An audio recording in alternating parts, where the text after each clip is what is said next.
Hello, today is September 19th, 2025, and I think yesterday on my way home I made a video. I know I did that, but I think I mentioned two interesting responses I had about food and health. And the second one was an encounter with a physician who said she was a diabetes expert, and she was talking about that fat was the cause of all sorts of things. That she really believed that fat makes you fat. Now, as I probably said, this is actually not true, and the reason she believes that is, of course, the training she got in medical school, but also, I mean, the science has been available for a very, very long time, and this was not a young girl, I tell you that. So she must be aware about the internet and that she can browse the internet for information. So the first thing I comment on was a communication from my former employer, the University of Helsingfors. And they were pushing, I don't know for which time in a row, for a study which promotes decreasing the consumption of fat and increase the consumption of legumes. And in my view, this is a very political approach, and it follows from initiatives, political initiatives to increase faith in people that meat is bad. And this has been sort of the credo of the University of Helsingfors. So the label of the study is, the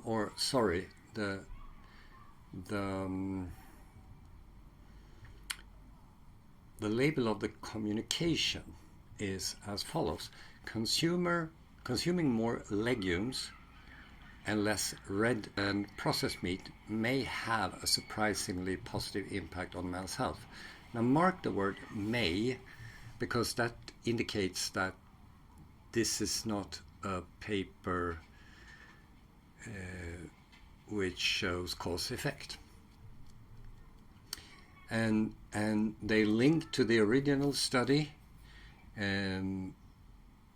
which has the following label. So, nutritional and health benefits of partial substituting of red meat and processed meat with non-soy legumes, a 6 weeks randomized controlled trial in healthy working age men. So really, and part of the discourse, part of the communication from the university was that they wrote about LDL cholesterol. And they also mention Willett and al. From 2019, the so-called planetary diet, where the authors dismisses the fact that we live in Holocene in favor of Anthropocene. So, yeah. So I wrote a piece about that to sort of clarify or give my opinion, at least, on the issue. But this is very complicated because it seems that everyone in Finland who is in decision-making power sort of submit to these statements, if you like. In 2022, I attended a conference at Hanken Business School, and the whole conference was based on this planetary diet and veganism. They only served, and the food was free. So I mean, you must appreciate that, of course. But they only served vegan food. So I brought meat, of course. It was a very funny thing. The rector Ingmar, he was super pissed off. So why is this bad? Why is this collective conviction among Finnish researchers and bureaucrats bad? Well, the thing is, they have been following these sort of guidelines. It's nothing new. They've been doing this since 1975, based on something called the North Karela Project. And as time has gone by, their health has just deteriorated, but they don't give in.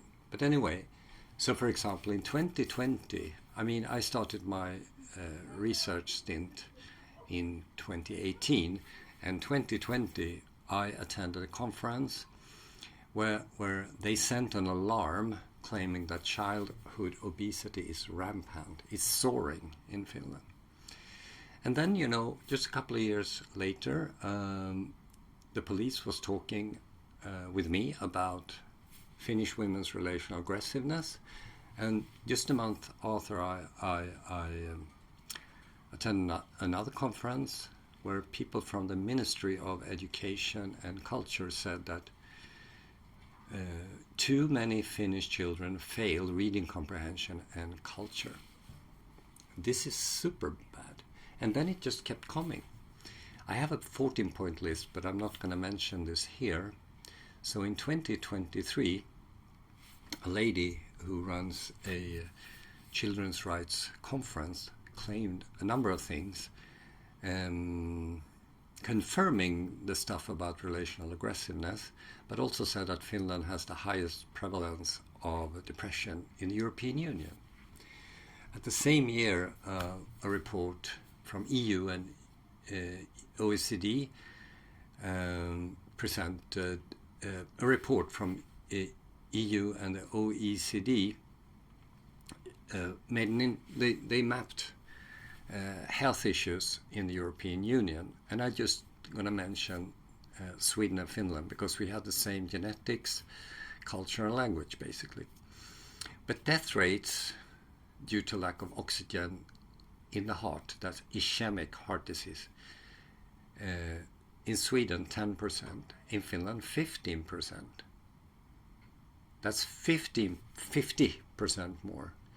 Death by Alzheimer in Sweden 10%, in Finland 20%. That's 100% more. Why is that? We're the same people. So the question is, what do international research has to say about, and including Finnish researchers, say about food and health? First and foremost, LDL is not cholesterol, but a transporter of cholesterol. Cholesterol is vital for health. We need it. Second, I said it so many times before, our species has adapted to animal source food. Hence, children need to eat animal source food to develop physically and mentally. Adults need to eat animal source food to sustain physical and mental health. And adults who abstain from animal source food also report mental health issues.